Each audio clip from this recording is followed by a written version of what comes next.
gak pernah nyangka, kejadian paling bikin merinding dalam hidupku justru datang waktu aku lagi ronda malam di kampung. Beberapa hari setelah gempa Jogja tahun 2006.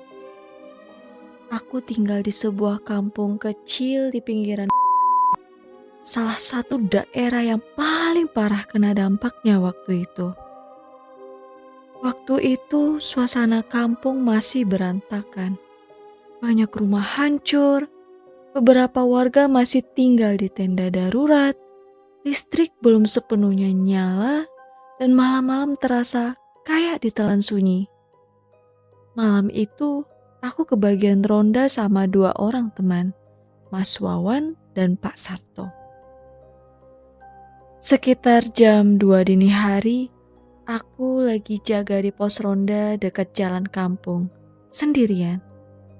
Mas Wawan lagi muter patroli ke ujung gang, sementara Pak Sarto tidur-tiduran di bangku panjang. Angin malam lumayan dingin, tapi entah kenapa malam itu rasanya beda. Sunyi banget, gak ada jangkrik, gak ada suara. Di seberang jalan, sekitar 20 meter dari pos ronda, ada satu rumah yang hancur total kena gempa. Cuma sisa-sisa dinding miring dan puing-puing genteng. Waktu aku lihat ke arah sana, aku ngelihat ada sosok orang. Kayaknya laki-laki, lagi jongkok sambil ngais-ngais puing. Aku pikir itu warga, mungkin lagi nyari barangnya yang ketinggalan. Aku nyamperin sambil nyapa. "Pak, malam-malam gini masih nyari barang? Hati-hati loh, puingnya masih bisa runtuh." Dia diem aja, gak nengok, gak jawab.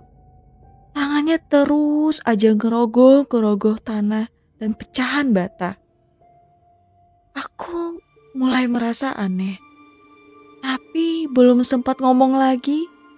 Dari belakang aku dengar suara Mas Wawan manggil, "Leh, ngapain di situ?" Aku nengok sebentar ke belakang buat jawab. "Itu loh, ada orang nyari barang di puing." Begitu aku balik lagi ke arah puing, kosong. Orang itu gak ada. Padahal posisi aku cuma sekitar 5 meter dari dia. Gak mungkin bisa lari secepat itu, apalagi di antara reruntuhan. Aku dan Mas Wawan langsung ngelihat-lihat di sekitar, tapi gak ada siapa-siapa. Karena penasaran, kami berdua nyamperin titik tempat orang itu tadi menggali. Di antara tumpukan puing dan genteng, ada satu titik tanah yang agak tergali, kayak bekas dikorek tangan. Kami bongkar pelan-pelan, dan disitulah kami nemuin jasad. Wajahnya masih cukup jelas, meski udah membiru.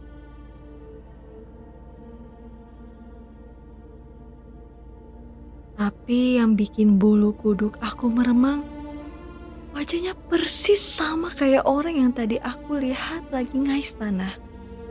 Mas Wawan langsung mundur sambil komat kamit, sementara aku cuma bisa berdiri gemetar.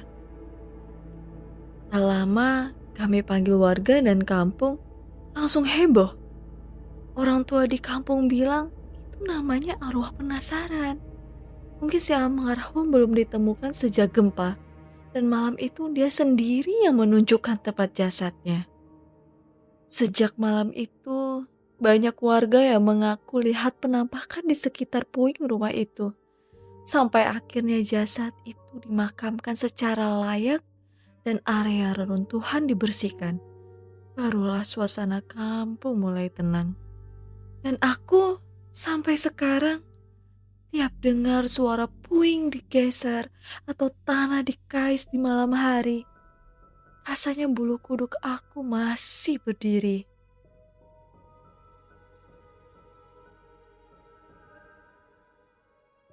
Setelah jasad itu ditemukan dan dimakamkan secara layak, kampung kami mulai kembali tenang. Setidaknya itu yang kami kira. Tapi seminggu setelah pemakaman, kejadian aneh mulai muncul satu persatu. Pertama, ada laporan dari warga yang tinggal dekat reruntuhan. Busri, ibu warung di ujung gang, cerita kalau malam-malam sering dengar suara orang menggali. Awalnya dia pikir itu tetangga lagi bersih-bersih puing, tapi suara itu selalu muncul lewat tengah malam. Dan anehnya, gak pernah ada siapapun di sana pas diperiksa. Yang kedua, anak kecil di kampung, namanya Arga, umur 5 tahun. Dia bilang sering ditemani om-om saat main sore di dekat lokasi rumah yang runtuh. Waktu ditanya siapa, dia jawab polos. Omnya diem aja, tangannya kotor, bajunya sobek. Tapi baik kok, gak marah. Semua orang langsung merinding waktu Arga tunjukin gambar yang dia gambar pakai krayon. Sosok laki-laki tanpa mulut duduk jongkok di tumpukan batu bata. Dan yang paling bikin aku pribadi gak bisa tidur seminggu penuh adalah mimpi itu. Aku mimpi balik lagi ke malam ronda itu. Bedanya dalam mimpi aku, waktu aku samperin sosok yang lagi ngais tanah, dia akhirnya noleh ke aku. Tapi mukanya bukan wajah orang hidup. Matanya kosong, rahangnya patah, dan yang paling serem, dia nyeret tangan aku sambil berbisik, masih ada, masih di bawah. Aku bangun dengan badan keringat dingin, gak bisa nafas. Pagi harinya aku langsung cerita ke Pak Sarto yang ternyata juga ngalami hal serupa. Akhirnya warga sepakat buat manggil seorang kiai dari buat ngecek lokasi puing bekas rumah itu. Waktu beliau datang, dia diem cukup lama sambil muter-muter lokasi. Lalu bilang, tempat ini belum selesai. Yang ditemukan baru satu. Tapi yang tertinggal cuma jasad. 3 hari setelah itu, kami bantu gali lagi bagian belakang puing yang dulu gak sempat disentuh karena terlalu dalam. Dan benar saja, temukan satu jasad lagi, perempuan. Diperkirakan istrinya almarhum yang pertama. Mungkin saat gempa terjadi, mereka berdua tertimpa dan tak pernah keluar rumah. Tapi yang aneh, kenapa yang pertama yang muncul lebih dulu? Kiai itu bilang, arwah si suami gak bisa tenang karena istrinya belum ditemukan. Dan selama belum ditemukan, dia akan terus mencari, bahkan setelah mati. Malam setelah pemakaman kedua itu, kampung kami kembali sunyi. Tapi sunyi yang beda. Bukan sunyi yang bikin merinding, tapi lebih ke lega. Seperti ada beban yang akhirnya diangkat. Tapi sampai sekarang aku masih suka mikir, kalau aku gak nyamperin dia malam itu, jasad itu akan tetap tertimbun selamanya. Atau dia akan terus nyari, dan nyari, dan nyari.